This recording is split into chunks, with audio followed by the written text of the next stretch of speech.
রুমিন ফারহানা আসলে কোনো রাজনৈতিক আদর্শের প্রতিনিধিত্ব করে না। সে একটা প্রতীক, এক আত্মসর্বস্ব সুবিধাবাদিতার, যেখানে আদর্শ না প্লট জরুরি, যেখানে লড়াই না লাইম লাইট কাম্য টকশোয়ের। একদিন আওয়ামী লীগের নিরাপত্তায় নিশ্চিন্তে ঘুমান, পরদিন বিবেকবান বিপ্লবীর মুখোশ পড়ে। অথচ দুইটা চরিত্রের মাঝখানে যে রাজনৈতিক সততা লাগে এটা তার নাই, থাকলেও তার দলের না, নিজের ক্যারিয়ারের, নিজের সুবিধা পাওয়ার অনুগত। ৩২ নম্বর ভাঙার ঘটনাকে যারা মববাজি বলে তারা ভুলে যায় যে সেই ভাঙনই ছিল মানুষের ভয়ের মূর্তি ধ্বংসের এক প্রতীকী যুদ্ধ।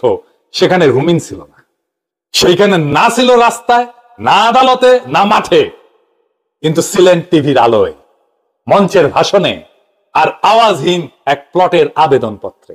রুমিন আজকে যা বলে কাল তা অস্বীকার করে, আজ যারে গালি দেন কাল তারে ভাই বলেন, আজ যাদের ঘৃণা করেন কাল তাদের দাওয়াতে টকশোতে যান।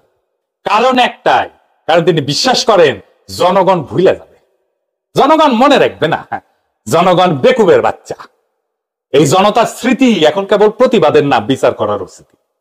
রুমিনের মুখোশ খুলে গেছে, এখন তিনি শুধু আরেকজন আওয়ামী কন্যা, বিএনপির ছাতার নিচে দাঁড়ায় জনগণকে ধোকা দেওয়া এক প্রতারক। তার ভবিষ্যৎ রাজনীতিতে না, তার ভবিষ্যৎ এক সময়কাল লজ্জার পোস্টার হয়ে ইতিহাসের দেওয়ালে ঝুলে থাকার।